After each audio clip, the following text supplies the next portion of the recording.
Sinasabi ko sa inyong mga nakikinig sa akin, mahalin ninyo ang inyong mga kaaway at gawan ng mabuti ang mga napupuot sa inyo.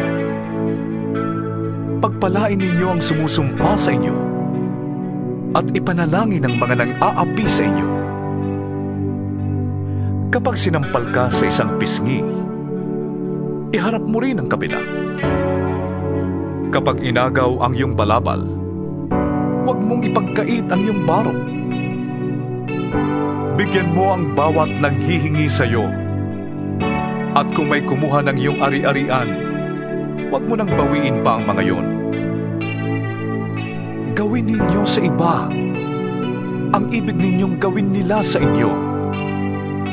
Kung ang nagmamahal lamang sa inyo ang inyong mamahalin, ano pang gantimpala ang inyong hihintayin? Ang mga makasalanan man ay marunong ding magmahal sa mga nagmamahal sa kanila. Kung ang mga mabuti lamang sa inyo ang inyong gagawa ng mabuti, ano pang gantimpala ang inyong hihintayin? Kahit ang masasamang tao ay gumagawa rin yan. At kung ang makakabayad lamang ang inyong pauutangin, ano pang gantimpala ang iyong hihintayin? Kahit ang masasamang tao ay nagpapautang din sa kapwa nila masama sa pag-asang sila'y babayaran. Mahalin ninyo ang inyong mga kaaway at gumawa kayo ng mabuti. Magpautang kayo nang hindi umaasang kayo'y babayaran. Sa gayon, malaking gantimpala ang tatamuhin ninyo at kayo'y magiging mga anak ng kataas-taasang Diyos, sapagkat siya'y mabuti kahit sa masasama at sa mga hindi marunong tumanaw ng utang na loob. Maging mahabagin kayo na gaya ng inyong ama. Huwag kayong humatol at hindi kayo hahatulan. Huwag kayong magparusa at hindi kayo parurusahan ng Diyos.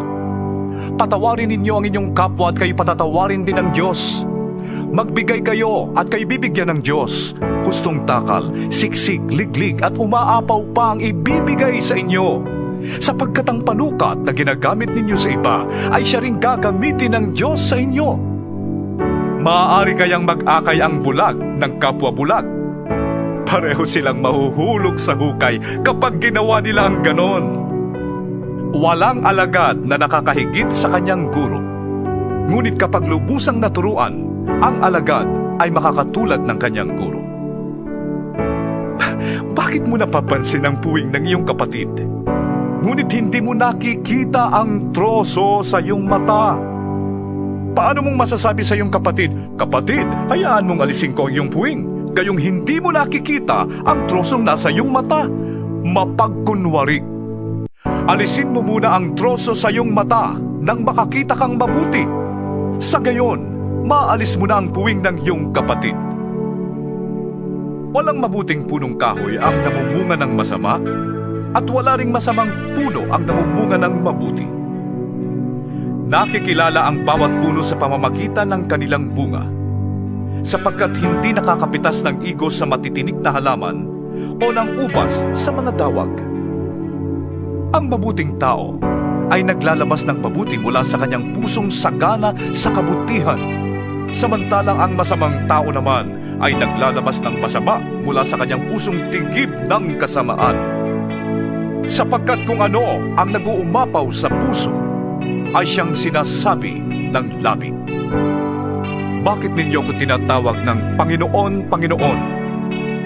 Gayong hindi naman ninyo tinutupad ang sinasabi ko. Sasabihin ko sa inyo kung ano ang katulad ng taong lumalapit sa akin, nakikinig ng aking mga salita, at nagsasagawa ng mga ito.